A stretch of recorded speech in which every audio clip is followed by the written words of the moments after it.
Com vocês um texto, e agora sim eu vou ministrar a palavra aqui, mas antes de ler, queridos, eu preciso até que você, pode colocar o texto, mas eu quero que você, aliás, isso, deixa ali na primeira, volta, por favor, a grande ceia. Eu vou falar sobre a grande ceia, é um texto tão precioso, mas antes de eu ler ele, eu preciso dizer que a igreja, queridos, a ceia na igreja primitiva, que é o que nós vamos participar dentro de alguns instantes aqui, era uma ministração semanal, né? E era diferente daquilo que nós fazemos hoje. Hoje nós fazemos de forma mensal. No Novo Testamento, a ceia era uma refeição, né? Onde as pessoas traziam os pratinhos, né? Todo mundo sentava, todo mundo comia junto, e no final, então, tinha o partir do pão e a participação ali do vinho, né, simbolizando a morte de Jesus, o sacrifício de Jesus. Um pouco mais à frente, Paulo, escrevendo aos Coríntios, no texto que nós lemos sempre, o contexto fala que começou a dar um problema, porque, se fosse nos dias de hoje, aqueles que tinham carro chegavam primeiro, e eles sentavam e já iam comendo. E aqueles que eram mais pobrezinhos, às vezes com uma dificuldade maior de locomoção, eles chegavam e já tinha acabado a ceia. E aí Paulo vai chamar a atenção deles, dizendo que não era assim, que a mesa tem que ser a mesa da comunhão. E na mesa não importa a classe social, não importa a raça, não importa de onde veio, para onde vai. O que importa é que todos são iguais diante do Senhor.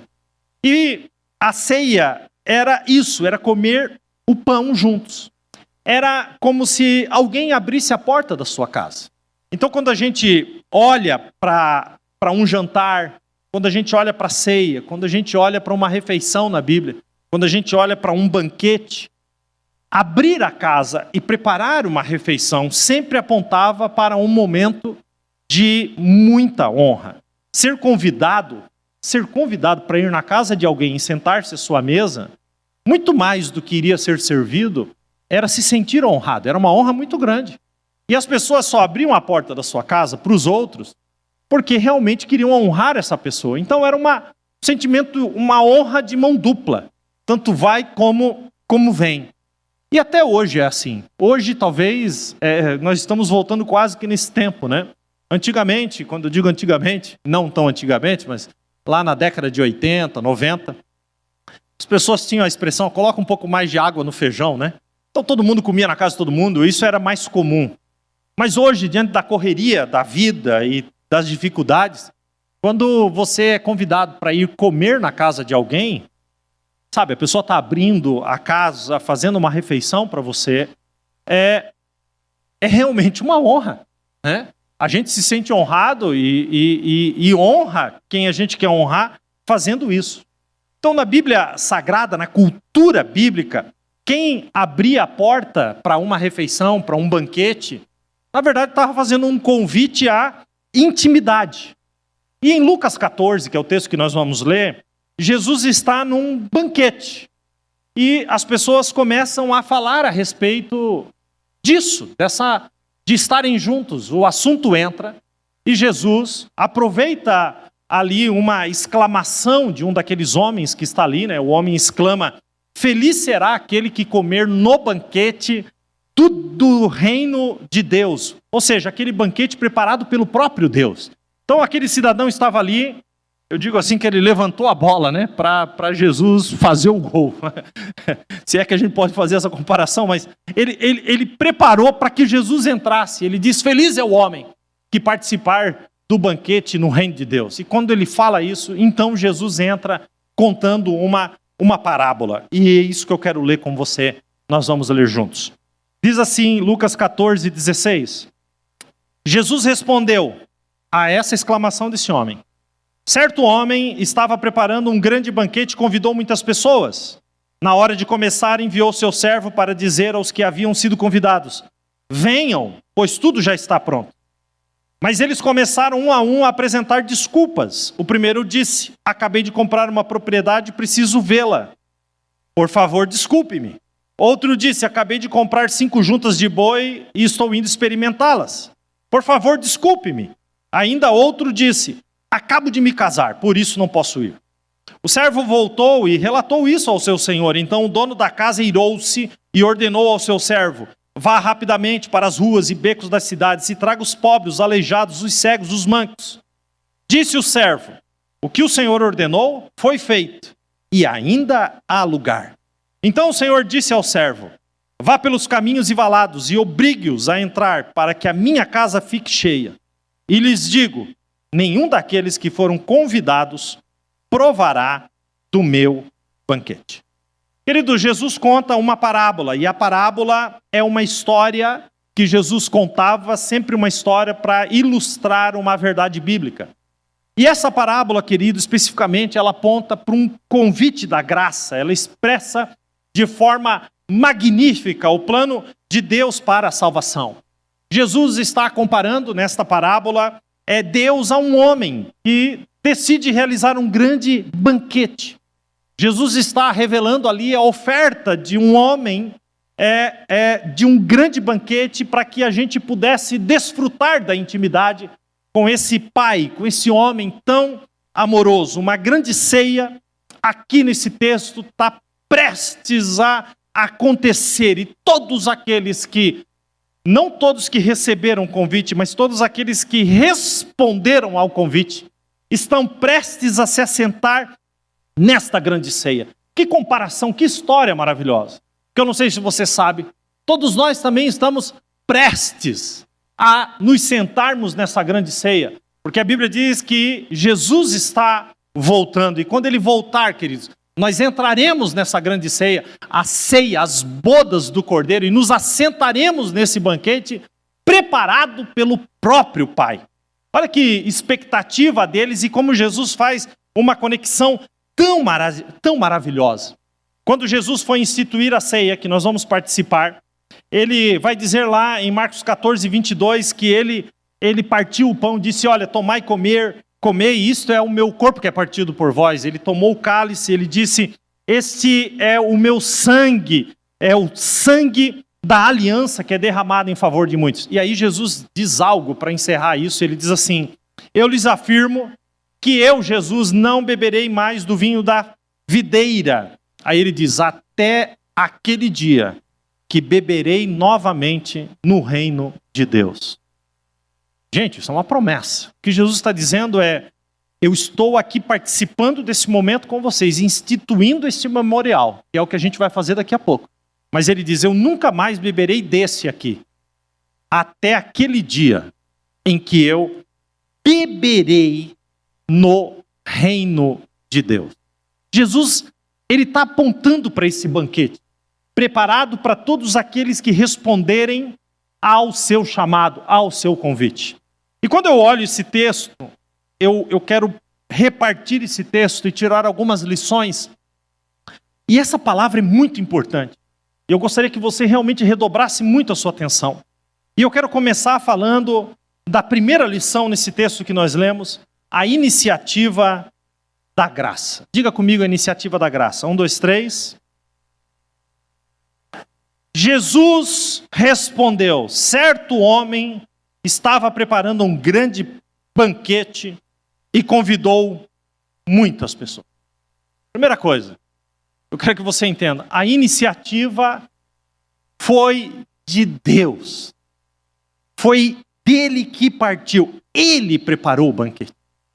Ele enviou o convite. Ele abriu a porta. Ele está pronto para receber os convidados. Partiu dele. A graça nasceu no coração de Deus. Esse versículo deixa isso muito claro. Agora, que honra nossa de receber esse convite. E sempre que eu leio essa parábola, eu penso: Senhor, será que eu estou vivendo na dimensão da honra desse convite? Será, Senhor, que eu estou fazendo esse convite valer? Valer esse convite? Queridos, Deus nos convidou. A iniciativa foi dele. Quando você lê João, 1 João, capítulo 4, versículo 9, diz assim: porque foi assim que Deus manifestou o seu amor entre nós. Observe a iniciativa dele. Ele enviou o seu Filho único ao mundo para que pudéssemos viver por meio dele. Escute agora. Nisso consiste o amor, não em que nós primeiro tenhamos amado a Deus, mas em que Ele nos amou primeiro e enviou o seu Filho para morrer pelos nossos pecados. Um pouco mais à frente, no versículo 19, diz assim: nós o amamos porque Ele nos amou primeiro. Queridos, a iniciativa é dele. Quem aqui ama a Deus? Levante a mão aí. Quem aqui ama a Deus? Você só ama a Deus porque Ele te amou primeiro. É isso que você precisa entender dentro dessa iniciativa da graça. Foi Ele, queridos. Foi Ele que preparou o convite. Foi Ele que preparou o banquete. Foi Ele que enviou o convite. Foi Ele que abriu a porta. Foi Ele que deu ordem para convidar cada um de nós. Partiu dele. E quando eu penso nisso, eu digo: Senhor, será que eu já me rendi suficiente a esse nível de honra, a esse nível de amor, ao tamanho desse convite? Isso é algo que inunda o meu coração, valorizar a honra de ter sido convidado. Porque eu não sei se você sabe, a parábola, Jesus está explicando, tentando explicar isso de uma forma simples. Mas o homem da parábola, que é Deus, queridos, é o Criador do universo. É aquele que se assenta na sala do trono do universo, aquele que comanda o universo, aquele que tem as rédeas da história humana na sua mão, gente. Ele convidou você. Dá para entender o tamanho disso? Diga para quem está do seu lado: Ele convidou você. Então, se você entende a dimensão, o tamanho desse convite, nós devemos, antes de mais nada, viver de acordo com essa honra. Amém? Quando você é convidado para um casamento, primeiro você sente a honra de ser convidado.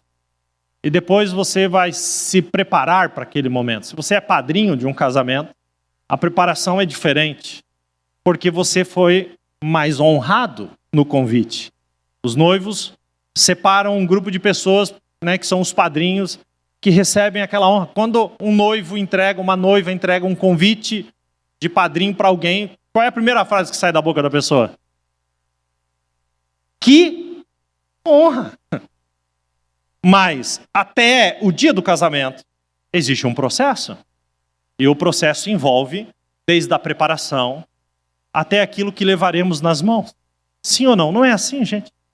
O que Jesus está explicando é isso. O que nós apresentamos a Deus não é algo desta terra, mas a nossa vida como um sacrifício vivo, santo e agradável ao Senhor. Vocês estão entendendo? Viver de acordo com o convite. Mas não só a iniciativa do convite, eu quero falar do peso do convite. Diga comigo o peso do convite. Vamos juntos? Na hora de começar, enviou seu servo para dizer aos que haviam sido convidados: venham. O que está escrito aí? Vamos ler junto. Pois tudo já está pronto. Gente, eu tenho uma dificuldade de falar sobre essa parábola, porque isso vai me inundando de uma tal forma. Escute, já está pronto. O cordeiro já foi morto. Já está pronto, gente. Olha o peso desse convite. Ele entregou o seu próprio filho. E eu fico tentando falar as coisas aqui, mas Paulo nem conseguiu. Paulo disse assim em Romanos 8:31, ele diz assim: que diremos, pois, diante dessas coisas? Se Deus é por nós, quem será contra nós? Escute o que diz no versículo seguinte, o 32. Aquele, o Pai, que não poupou nem o seu próprio filho, mas o entregou por nós, como não nos dará juntamente com ele a graça, todas as coisas? A verdade mais poderosa do universo: Jesus deixou o seu trono de glória para morrer a nossa morte e viver, para que nós vivêssemos a sua vida. Queridos, depois de tudo isso, depois de tudo pronto, Então, o texto vai dizer que ele envia um servo. E ele continua enviando os seus servos ao longo dos séculos. É para fazer um convite. Sabe qual que é a missão da igreja, gente? A missão da igreja, escute, a missão da igreja. Quem não conhece a Deus é receber o convite. Quem já conhece a Deus é convidar as pessoas. Deus nos deu esse ministério. Essa é a missão da igreja. É como se o Espírito de Deus nessa manhã falasse aos nossos corações: já está pronto. Convidem. Abra a boca e convidem. Sabe, é como se a voz de Deus ecoasse dentro dessa casa. O mesmo texto de Isaías 6,8. A quem enviarei e quem há de ir por nós? E que a nossa resposta seja a de Isaías: eis-me aqui, envie-me a mim. Convidem. Convida, gente. Nós temos um casal que congrega com a gente aqui, no culto da noite. Era um casal que recebeu um convite de alguém desta casa e disse: olha, domingo eu quero que você vá lá na minha igreja. E eles disseram: não, beleza, nós vamos sim. Sim, a gente tem que marcar, né? Você sabe que quando diz vai marcar, é tipo... Eles assim: não, então tá. Aí, isso foi no final de semana anterior. Durante a semana, a pessoa ligou: e aí, tudo certo lá para domingo? Ele contando para mim, ele disse assim: pastor, falei, gente, mas que cara chato, velho. Quando chegou no sábado, perguntou de novo. E ele disse para a esposa: eu acho que nós vamos ter que ir, porque eu falei que talvez, agora não paro, então vamos lá, a primeira vez.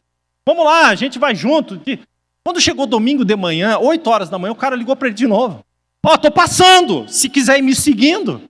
Não tem Waze, não tem GPS, não existe essas coisas para você ir me seguir. Quem segue quem, gente, hoje? Mas ele disse: aí você vai me seguindo. Eles vieram. O casal entregou a vida para Jesus, congrega conosco há 3 anos.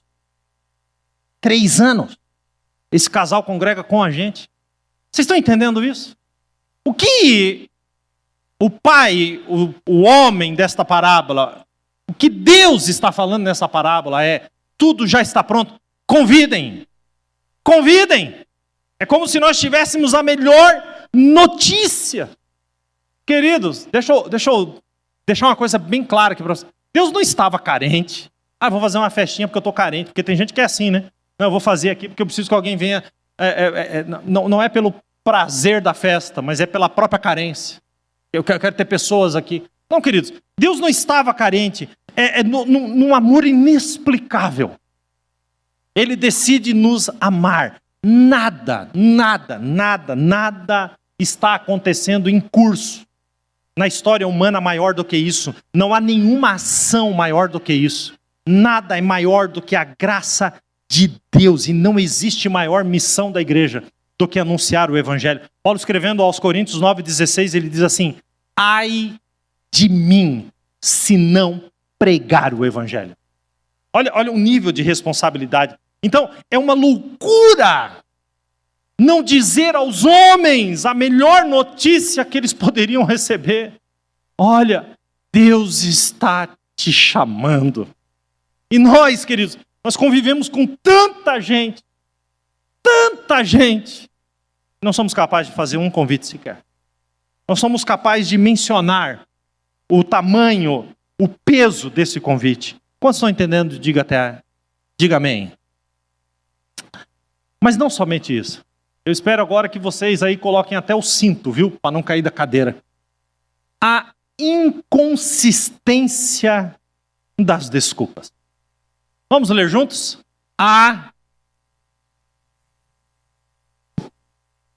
Então aqueles que receberam o convite começaram, um por um, a apresentar. O que está escrito ali? Desculpas. O primeiro disse: acabei de comprar uma propriedade e preciso ir vê-la. Por favor. Olha que educadinho. Desculpe. Eu pergunto para você: você vai comprar um terreno sem ver? Fala para mim. Você vai comprar uma casa sem você ver ela? Talvez alguém aí fora do país e tal, mas vai mandar alguém de confiança. Ninguém vai comprar. Meu irmão, meu outro irmão, hoje meu irmão mais novo está aqui junto com a minha cunhada, né, o Thiago, e a Ju, a Belinha está ali. Meu irmão mais perto mora em Maringá. E aí, final de semana, eu digo para ele, você sabe que eu estou ocupado na igreja. Aí eles vêm e a gente tem um tempo juntos. Ele está falando, isso também é desculpa. Não, não é. Viu? Qual de vocês vai comprar, gente, uma casa? O meu outro irmão, era isso que eu ia falar, meu outro irmão comprou uma casa esses tempos atrás. Gente, antes dele dar o ok para a pessoa, ele chamou, meio paranoico também, mas ele chamou engenheiro elétrico, engenheiro hidráulico, engenheiro civil, para ir lá ver a casa.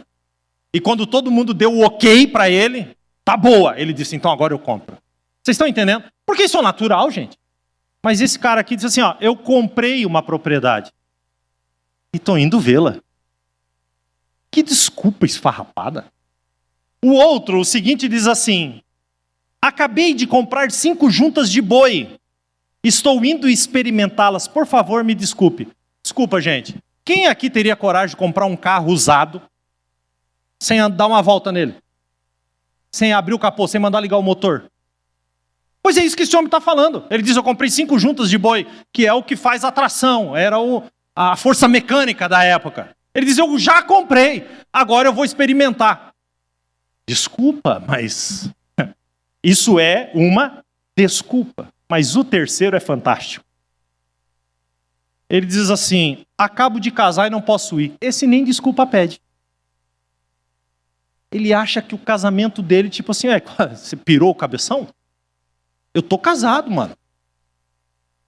Gente, essa última desculpa do casamento é uma desculpa que muita gente usa. Não sei se você já ouviu alguém falar assim, eu quero ir, mas a minha mulher não está querendo ir.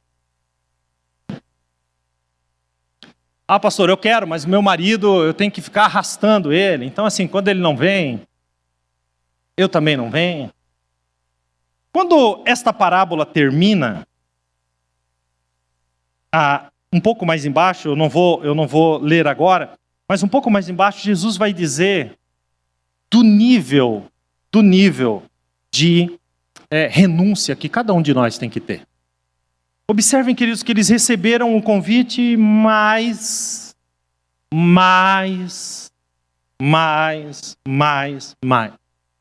Eu vou ser bem categórico. Deus não aceita o não. Eu não aceito. O não é um preço que você vai pagar, porque Deus não aceita. Jesus, ele é o sim de Deus. Provar isso. 2 Coríntios 1,18. Todavia, como Deus é fiel, nossa mensagem entre vocês não foi não ou sim. Pois o Filho de Deus, Jesus Cristo, pregado entre vocês por mim, e também por Timóteo, não foi sim ou não. Mas nele, em Jesus, sempre houve o sim. Escute. Pois quantas forem as promessas feitas por Deus, todas elas têm em Cristo o sim. Deixa eu repetir isso para você. Jesus é o sim de Deus.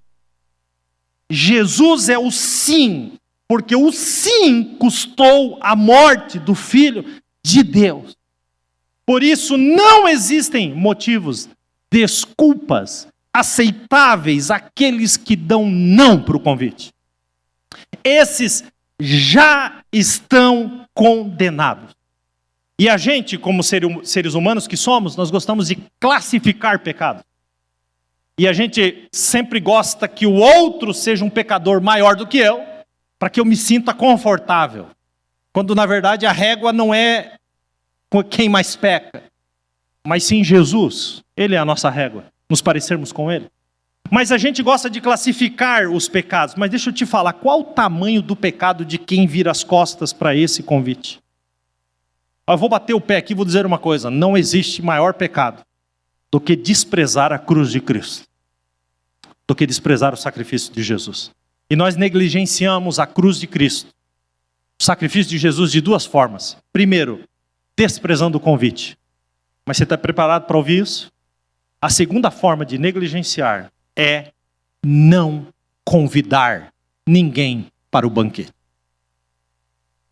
quem está aí em curso desse convite na sua vida? Quem você está convidando? Para quem você está falando de Deus?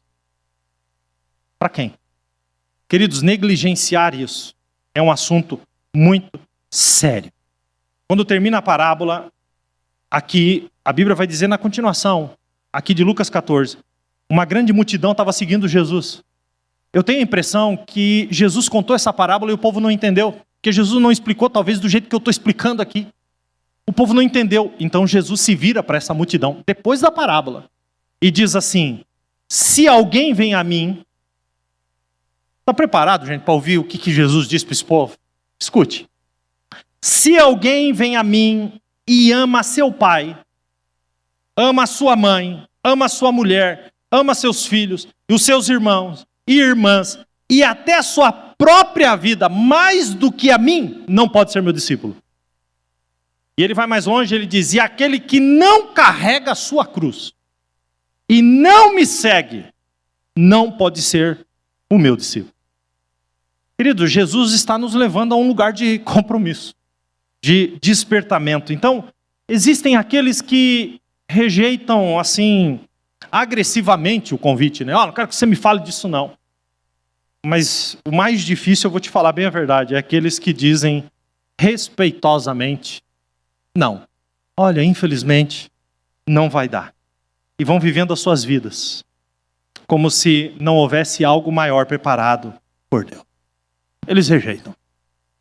Então, o servo volta e nós temos o quarto ponto, a busca dos quebrantados. Vamos juntos? 1, 2, 3. O servo voltou e relatou isso ao seu senhor. Ele disse, os caras não querem vir. Pediram desculpa, mas não querem vir. São educados, mas não querem vir. Então o dono da casa irou-se e ordenou ao seu servo, vá rapidamente para as ruas e becos da cidade e traga os pobres, os aleijados, os cegos, os mancos. Porque Deus não desiste. Você podia ter dado até um glória a Deus por essa. Deus não desiste de você. Que coisa maravilhosa. Ele envia de novo o servo. Mas ele diz, deixa esses aí. Agora o meu alvo então serão os quebrantados. Sabe, aqueles que entenderam o tamanho do sacrifício, o tamanho do convite, o peso do convite. A Bíblia vai dizer no Salmo 34, 18, o Senhor está perto daqueles que têm o coração quebrantado. Você sabe qual que é o sacrifício que Deus quer de você? Salmo 51, 17. Os sacrifícios que agradam a Deus são um espírito quebrantado. Queridos, Isaías 66, 2, o Senhor diz assim, não fui eu que fiz todas essas coisas? A este eu estimo. Meu Deus, quem que Deus estima, gente? Pois ele responde, ao humilde e quebrantado de espírito, que treme diante da minha palavra. Você está ouvindo a palavra de Deus? Você treme diante dela? Convide aqueles que vão entender o tamanho da dignidade que lhe está sendo oferecida. É isso que Deus está dizendo.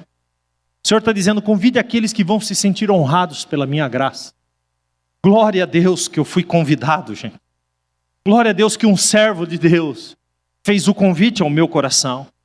E aqui no texto fica subtendido aqui que eles aceitaram. Eles largaram as suas próprias vidas para se dedicarem a esse convite. Os quebrantados de coração, preste bem atenção. Preste bem atenção.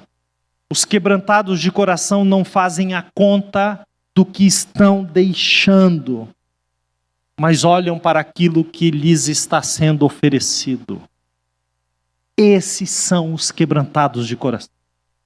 A gente fica o tempo todo fazendo conta que se eu der um passo a mais diante de Deus, o que eu vou deixar, o que eu vou largar, o que eu vou abandonar, o que eu vou renunciar. A gente fica fazendo conta daquilo que nós estamos deixando, sem olhar para aquilo que nós estamos recebendo. Queridos, qual a nossa atitude de algo tão precioso? Logo mais eu vou estar aqui com o cálice na mão, com o pão na mão, juntamente com você. Toda vez que eu pego esse cálice na mão, eu digo, Senhor, o único argumento para eu estar com isso aqui na minha mão, é porque tu morreu na cruz. É porque tu me amou primeiro. É porque eu fui alvo da tua graça, mesmo sem merecer. Queridos, que esse seja o nosso entendimento. Mas louvado seja Deus, porque talvez alguém esteja aqui vivendo em desacordo a isso. Louvado seja Deus, que Deus sempre tem uma nova oportunidade. Por isso, a oportunidade da última hora é apresentada nesse texto. Nós vamos ler juntos. Leia junto comigo. A oportunidade. Disse o servo: o que o Senhor ordenou foi feito. Ele convidou aqueles. O que está escrito aí? E ainda há lugar. Então o Senhor disse ao servo: então vá pelos caminhos e valados. Obrigue-os. Em outra tradução diz: insista a entrar. Qual que é o objetivo de Deus? Para que a minha casa fique cheia. Eu quero dar a melhor notícia que você poderia receber. Ainda há lugar. Diz para alguém: ainda há lugar. Ainda há lugar para o seu marido, ainda há lugar para sua esposa, ainda há lugar para sua mãe, para o seu pai, ainda há lugar para os seus filhos, ainda há lugar para os seus parentes, ainda há lugar para os amigos, ainda há lugar para os conhecidos, ainda há lugar até para os inimigos, porque Deus ama a todos. Há lugar para o conhecido e há lugar para o desconhecido. O plano de Deus é: eu quero a minha casa cheia, a ceia vai começar. O preço foi pago, tudo está pronto. Lembra do que Jesus disse aos discípulos sentado na mesa da ceia? Lá em João capítulo 14. Ele diz assim: na casa de meu pai há muitas moradas. Se não fosse assim, eu não vou teria dito: irei vos preparar lugar. E se eu for e preparar lugar, voltarei e os levarei para junto de mim, para que onde eu estiver, o que ele diz? Estejais vós também. Tem lugar para mais gente. O amor de Deus é enorme. Deus nos ama tanto que diz: obrigue, force, insista, tem lugar. Eu não vou falar de Jesus para essa pessoa. Eu já contei isso aqui há muitos anos atrás. Eu tinha um amigo na minha adolescência. O cara era tipo gótico, eu não sei se essa palavra é pouco.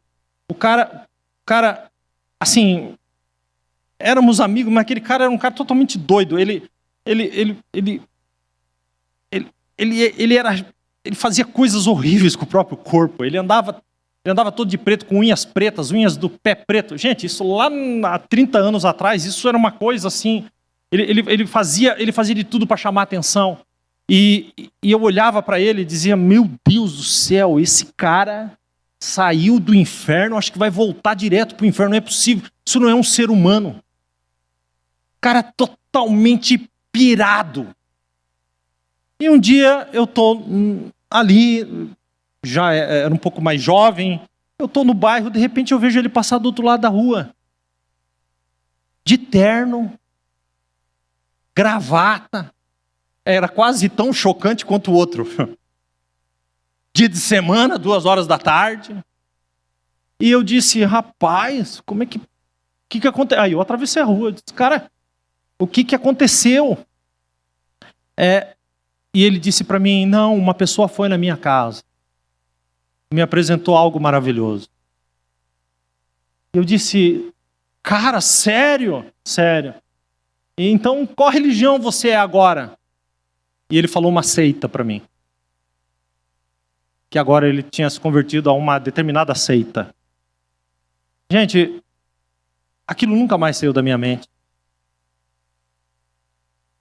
Ele só precisava que alguém lhe mostrasse um caminho. E alguém que acreditou que ele poderia ter uma mudança, lhe apresentou um caminho completamente errado. Mas ele estava tão desesperado para crer, que ele creu.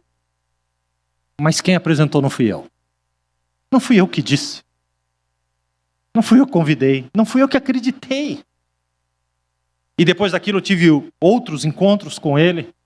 E eu desesperadamente quis apresentar o caminho, não um caminho para ele. E depois nós não nos vimos mais. Eu não sei o que aconteceu com aquele rapaz. Estou falando, como eu disse, mais de 30 anos atrás. Sabe, a gente julga as pessoas, a gente acha que a gente vai ser inconveniente se a gente disser para alguém, olha, Jesus te ama. Jesus tem um plano na sua vida. A gente acha que não, que no mundo que a gente está vivendo a gente não pode mais fazer isso. E a gente vai deixando as oportunidades passarem. Querido, convide, porque ainda tem lugar. Ainda tem lugar. Ainda tem lugar. Mas vai chegar um momento em que acontecerá, e aqui eu vou terminar, a tragédia da porta fechada. Leia comigo. E eu lhes digo, nenhum daqueles que foram convidados provará do meu banquete. Do que Jesus estava falando? Estava falando daqueles primeiro que davam desculpas. Tinham sempre uma desculpa. A porta fechada para aqueles que só têm desculpa. Receberam um convite, mas desprezaram o convite. E eu vou falar uma coisa muito séria, muito, muito séria. A gente está cheio de pessoas assim dentro das igrejas. Como eu disse, educadamente dizem não. Eu estou aqui, eu venho. Mas assim, não me pede para dar um passo a mais além disso. Porque eu não vou subir o meu comprometimento em nada. Queridos, a tragédia da porta fechada aponta para esses que receberam o convite e o desprezam educadamente. Porque Deus não morreu apenas para que... Deus não fez de você um para-raio. Deus não fez de você um receptor das coisas dele. Deus fez de você um transmissor da graça. E muitos de nós vivemos só como receptores da graça. Recebeu, parou em mim. Meu irmão, se parou em você, você está pecando. Você está errado. Porque como nós não compartilharemos aquilo que nós recebemos? Escute o que o Senhor diz, Isaías 55:6. Busque o Senhor enquanto se pode achá-lo. Clamem por Ele enquanto está perto. Escute agora. O ímpio abandone o seu caminho. Olha a renúncia. O homem mau abandone os seus pensamentos. E voltem-se para o Senhor, que terá misericórdia de ti. Volte-se para o seu Deus, pois Ele o perdoará. Que coisa tremenda. Esse é o último ensinamento de Jesus nessa parábola. A porta fechada. Eu quero terminar dizendo, saia daqui, desse lugar, com o coração cheio do amor de Deus. Eu quero que você entenda que Ele te amou primeiro. Ele preparou o banquete. Ele pagou o preço. Tudo está pronto. Olha o tamanho do amor do nosso Deus. Eu quero que você entenda que Ele te amou primeiro. Quero dizer para você que não é você que o aceita. É Ele que te aceitou. Ele que te quis. Foi Ele que mandou um servo fazer o convite. Sabe, hoje eu estou aqui como um servo. Não fui eu que fiz o banquete. Não fui eu que paguei o preço. Não fui eu que preparei. Mas aquele que fez me mandou pregar essa palavra para você. Hoje eu estou aqui como servo. Receba esse convite. Ele te ama. A maior prova do amor, eu estava falando aqui na integração, na sexta-feira. Romanos capítulo 5 é algo tão maravilhoso. No versículo 6 ou 7, não tenho certeza. Paulo escrevendo, ele diz assim: é possível que pelo bom alguém ouse morrer. E é verdade mesmo. Se entrasse um cara, sabe aquelas cenas de filme? Vou matar tua esposa. Aí o cara se joga na frente. Tem outros que empurram, né? Até aqueles que se jogam na frente. Cena de filme. Não, eu prefiro morrer no seu lugar. Você pode de repente fazer isso com um filho seu. Se for para morrer ele, que morra eu. Paulo escreveu e diz assim: é possível que pelo bom alguém ouse morrer. É verdade, é possível. É possível. Que pelo bom alguém ouse morrer. Aí Paulo escreve assim: mas o Pai, mas Deus, prova o seu amor para conosco nisso, em que Cristo morreu na cruz, sendo nós ainda pecadores. Ele não morreu porque a gente era bom. Ele não entregou a vida dele na cruz porque a gente era bom. Ele morreu porque ele nos amou. Nos amou apesar de nós. Ele me amou apesar de mim. Ele me amou. Eu sempre digo, se vocês verem qualquer coisa boa em mim, é Jesus. Porque se tirar Jesus, o resto não presta. Queridos, Ele me amou. Ele te amou. Ele preparou tudo e mandou um servo fazer o convite. Não despreze. Porque se você desprezar, aquela palavra é para você. Nenhum daqueles que foram convidados e desprezaram provarão o meu banquete. Não despreze. E para você que já recebeu, convide as pessoas. Fale do amor dele. Eu digo para vocês que eu tenho o maior privilégio, que é ser alguém que Deus usa para clamar através de mim. Você sabia disso? Deus clama através de nós. Deus clama através de nós. Pastor, que conversa é essa? Deixa eu ler para você, 2 Coríntios 5,17. Portanto, se alguém está em Cristo, quem lembra? Nova criatura é. O que acontece? As coisas velhas se passaram, tudo se fez novo. Tudo isso vem de Deus. Olha o que Paulo está escrevendo. Porque Deus nos reconciliou consigo mesmo por meio de Cristo. Escute agora. E nos deu o ministério da reconciliação. Eu tenho um monte de crente que diz assim, eu não tenho ministério nenhum. Então você não é crente, filho. Porque se você aceitou Jesus, Deus imediatamente te dá um ministério. Você foi reconciliado com Ele, Deus te deu o ministério de reconciliação. Ou seja, você fazer a ponte com os irreconciliáveis para levá-los para Deus. Escute agora. Ou seja, Deus estava em Cristo, reconciliando o mundo consigo mesmo, e não levou em conta os nossos pecados. Escute agora. E nos confiou. Rapaz, Deus confiou em você. E Deus nos confiou a mensagem da reconciliação. Porque nós somos embaixadores de Cristo.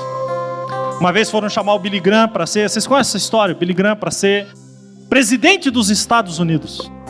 Ele disse, Billy Graham, eles disseram, se você se candidatar à presidência dos Estados Unidos, você vai ganhar a presidência. Você vai ser o homem mais poderoso na terra. Sabe qual foi a resposta do Billy Graham? Eu não vou me rebaixar. Você tá doido, cara? Eu jamais deixarei de ser um embaixador de Cristo para ser um presidente dos Estados Unidos. Não me rebaixo. É uma convicção. Ele tirou isso desse texto. Escute agora. Portanto, somos embaixadores de Cristo. Olha como ele vai explicar isso. Como se Deus estivesse fazendo seu apelo por nosso intermédio. Rapaz, Jesus, Deus quer fazer um apelo para as pessoas que você conhece. Adivinha através de quem? Diz para quem está perto, é de você mesmo. Não fica fazendo essa cara de desentendido não, que é contigo o negócio. Até quando, queridos, nós vamos apresentar as nossas desculpas? Até quando vamos viver como se Cristo não fosse voltar? Até quando vamos estar só envolvidos com as coisas dessa terra? É com as propriedades que eu tenho que ver? É com a junta de bois que eu tenho que experimentar? Até quando nós vamos dar desculpas familiares? Não, é meu casamento, é os meus filhos. Até quando? Deus não aceita desculpas. Deus não aceita o não. Até quando? O tempo está terminando.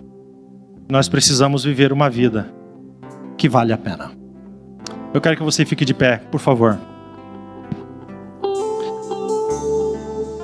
Nós vamos cantar uma canção, vamos juntos.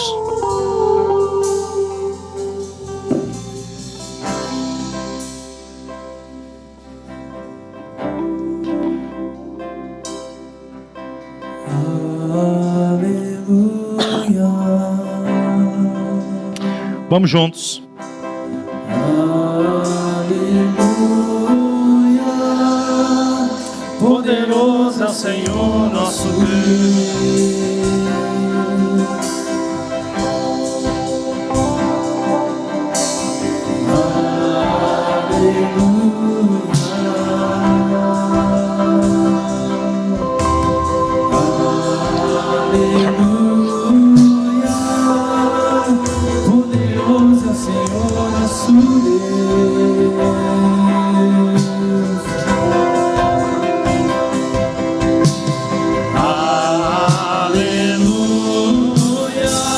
Levante suas mãos.